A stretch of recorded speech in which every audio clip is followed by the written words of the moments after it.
Ya, pemirsa, permukiman padat penduduk di RW 22 Kali Adem Muara Angke Penjaringan Jakarta Utara dini hari kembali terendam banjir rob. Namun ketinggian air pasang laut lebih rendah dari sebelumnya. Banjirop kembali merendam permukiman padat penduduk di Kali Adem Muara Angke Penjaringan Jakarta Utara dini hari tadi. Air laut meluap dan menggenangi pemukiman sejak hari Kamis malam dan menjelang dini hari air semakin meninggi. Ini merupakan banjir kedua bagi warga RW 22 akibat pasang air laut. Namun ketinggian air tak setinggi kemarin. Ketinggian air mencapai 20 hingga 30 cm.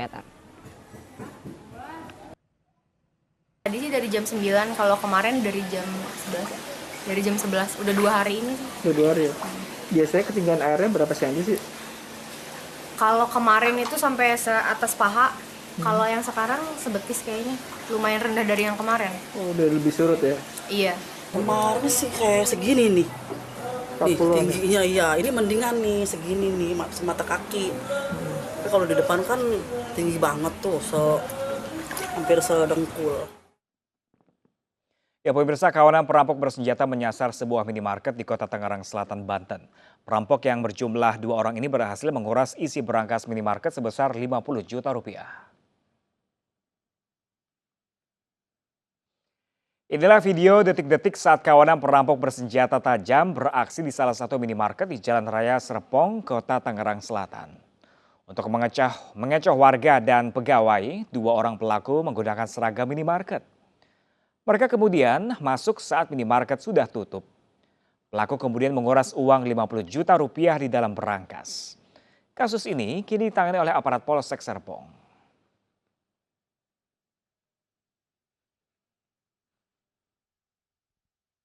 Pemirsa, aparat Reskrim Polsek Pulau Merak, Cilegon, Banten menangkap seorang mucikari prostitusi online yang tengah menjajakan seorang wanita kepada pria hidung belang di sebuah hotel. Buntut penangkapan tersebut, petugas juga mengamankan 6 wanita lain di kamar hotel yang diduga sebagai PSK.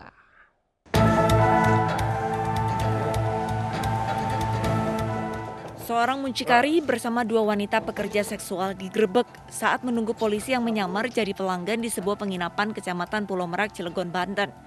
Tanpa perlawanan, ketiganya dibawa ke Polres Cilegon. Penggerebekan ini mengungkap aktivitas perdagangan manusia di kota Cilegon. Menurut seorang mucikari yang mempekerjakan 6 PSK, dirinya memberi tarif 1 juta rupiah untuk sekali kencan. Dari pembayaran bisnis esek-eseknya, pelaku mendapatkan keuntungan 200 ribu rupiah untuk satu pelanggan. Menurut polisi, bisnis prostitusi online semakin marak ketika seluruh tempat hiburan malam di Kota Baja ditutup akibat pandemi. Polres Cilegon mengamankan 1 pelaku dengan inisial AT alias Sel dan 6 korban. Jadi semua sudah dewasa, bukan di bawah umur. Kemudian dalam prosesnya kami mengamankan pelaku dan barang bukti berupa uang tunai sebesar 1 juta rupiah, handphone, kemudian kendaraan bermotor, STNK dan kuncinya. Mucikari berinisial AT dijerat pasal 2 ayat 1 Undang-Undang tentang Pemberantasan Tindak Pidana Perdagangan Orang dengan ancaman hukuman maksimal 15 tahun penjara.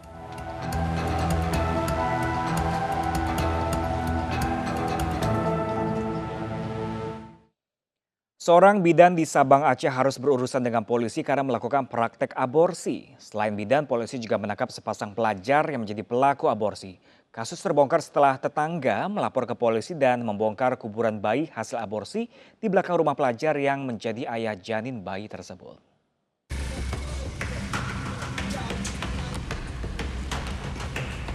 Polisi menggiring tersangka RF, seorang pelajar ke halaman belakang rumahnya di Kota Sabang, Aceh. Kedatangan mereka untuk mencari kuburan jabang bayi yang dikuburnya sebagai buntut dari praktik aborsi. RF yang sempat kabur dari Kota Sabang menunjukkan tempat ia menguburkan jabang bayi hasil hubungan terlarang dengan kekasihnya sesama pelajar di Kota Sabang. Kuburan bayi berusia 7 bulan ini dibongkar polisi untuk kepentingan autopsi.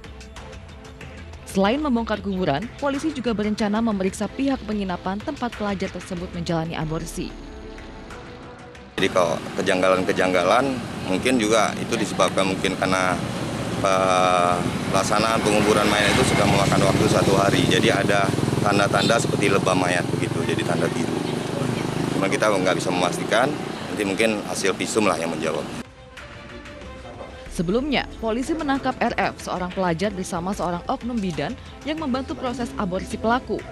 Bidan berinisial HYT ini mendapat bayaran 5 juta rupiah dalam praktiknya. Keduanya dijerat Undang-Undang Perlindungan Anak dengan ancaman 15 tahun penjara. Ya, ini bukti di tahun 2021 kenakalan remaja semakin miris dan semakin meningkat. Seperti tadi pelajar sekarang sudah mengenal yang namanya aborsi sampai mengenal bidan dan melakukan hubungan terlarang tersebut dan melakukan aborsi. Berarti tidak adanya perhatian dari orang tua dan begitu-begitu sangat lepas.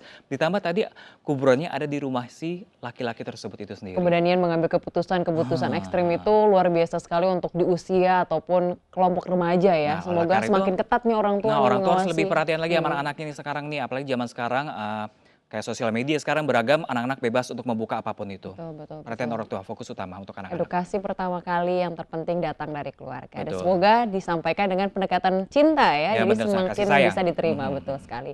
Pemirsa, selanjutnya diduga sakit hati seorang kepala dusun di Kota Pariaman, Sumatera Barat tega membunuh rekannya dengan parang. Ya, korban ditemukan tergeletak di atas motornya dalam kondisi penuh luka aniaya.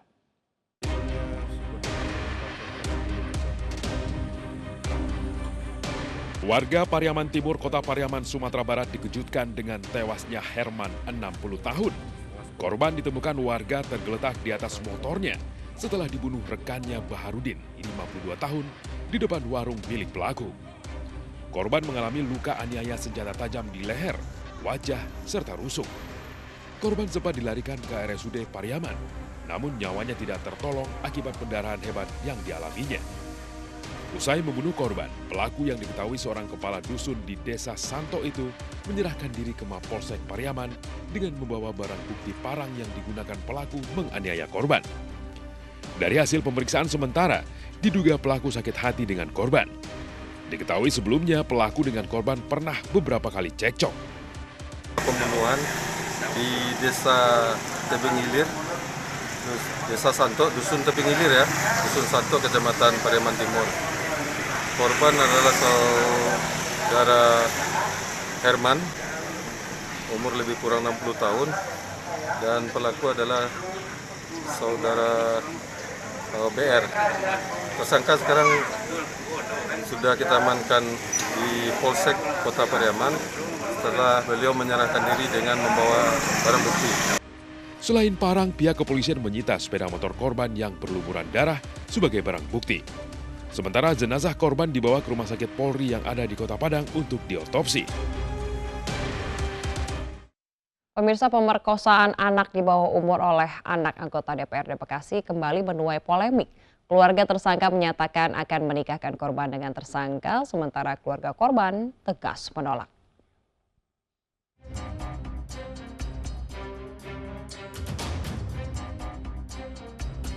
Pemerkosaan anak berusia 15 tahun yang dilakukan seorang anak anggota DPRD Kota Bekasi, Jawa Barat kembali bergulir. Kuasa hukum keluarga pelaku menyatakan akan menikahkan korban dengan tersangka. Inisiatif keluarga pelaku untuk menikahkan keduanya karena telah terjadinya perzinaan. Namun pihak keluarga korban menolak. Ada pernikahan di bawah umur ini, kita akan mencoba mengajukan permohonan ke Pengadilan Agama, dalam hal ini Pengadilan Agama Kota Bekasi kalau diizinkan, dan ini dalam kondisi darurat. Jadi yang punya fatwa untuk bisa mengiyakan adalah Pengadilan Agama. Dari orang tuanya keberatan sebenarnya. Kenapa keberatannya? Pernyataannya adalah belum menikah saja anaknya sudah diperlakukan seperti yang kita ketahui lah ya, seperti itu. Jadi dari orang tua ini menyatakan keberatan kalau pernyataannya adalah untuk menikahkan anaknya dengan tersangka. Kasus pemerkosaan yang dilakukan anak anggota DPRD menyita perhatian publik. Kasus sempat mangkrak di Polres Bekasi Kota, namun atas desakan publik akhirnya pelaku menyerahkan diri. Dari Bekasi, Jawa Barat, Rahmat Hidayat, iNews melaporkan. Hanya karena sering mengompol, seorang paman di Tapanuli, Sumatera Utara tega menghabisi nyawa ponakannya.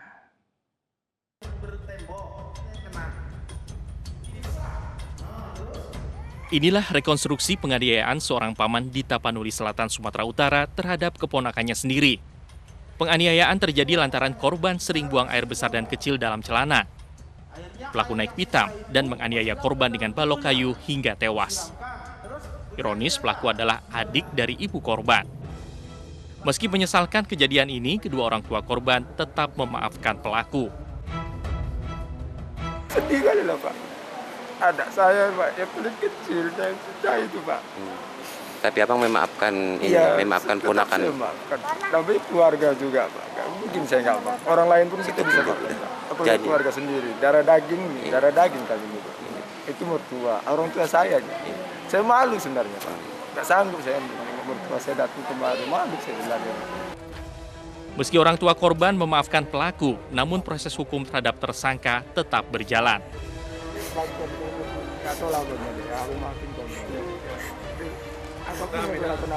Dari Tapanuli Selatan, Sumatera Utara, Indra Mulia Siagian, iNews melaporkan.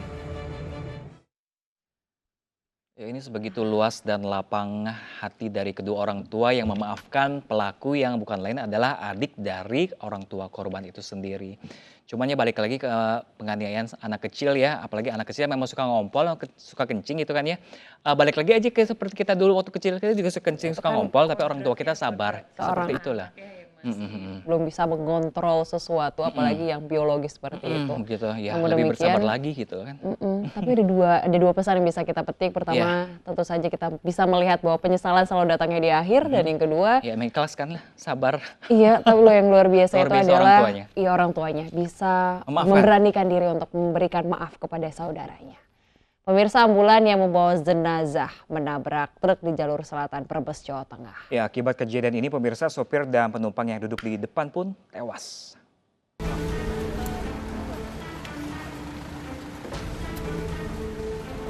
Tabrakan ambulan dengan truk di Jalan Raya Kuta Mandala, Kabupaten Brebes terjadi Rabu dini hari kemarin. Sopir ambulans dan seorang penumpang yang duduk di depan tewas di lokasi. 3 orang penumpang pengantar jenazah luka-luka. Korban luka dan tewas dibawa ke RSUD Bumi Ayu Brebes. Kejadian bermula saat mobil ambulan berusaha mendahului kendaraan lain di tikungan. Namun dari arah berlawanan melaju truk hingga tabrakan tak terhindarkan. Truk kemudian kabur usai menabrak ambulans. Untuk informasi dari anggota, setelah dicek TKP, untuk penumpang sendiri ada 5 orang, 6 dengan jenazah dan 1 orang supir. Yang meninggal? Yang meninggal di tempat kejadian diinformasikan ada 2, yaitu supir dan penumpang yang ada di depan. Polisi masih memburu pengemudi truk. Kasus ini ditangani unit laka lantas Polres Brebes. Dari Brebes, Jawa Tengah, Yunibar iNews melaporkan. Pemirsa, seorang ibu melahirkan bayinya di dalam kapal feri tujuan Raas Jangkar, Situbondo, Jawa Timur. Meski dalam kondisi darurat, ibu beserta bayi lakinya tersebut dalam kondisi sehat. Nyaman nggak? Tenang. Nyaman? Nyaman? Sama-sama. 1, 2, 3, sama-sama. Inilah video saat petugas kesehatan mengevakuasi salah satu penumpang kapal feri di Pelabuhan Jangkar, Situbondo, Jawa Timur. Salah satu penumpang diketahui melahirkan saat dalam perjalanan laut. Nur Hidayatul Ramadhani melahirkan bayi di dalam dek kapal. Proses kelahiran bayi berjenis kelamin laki-laki ini berlangsung normal dan lancar.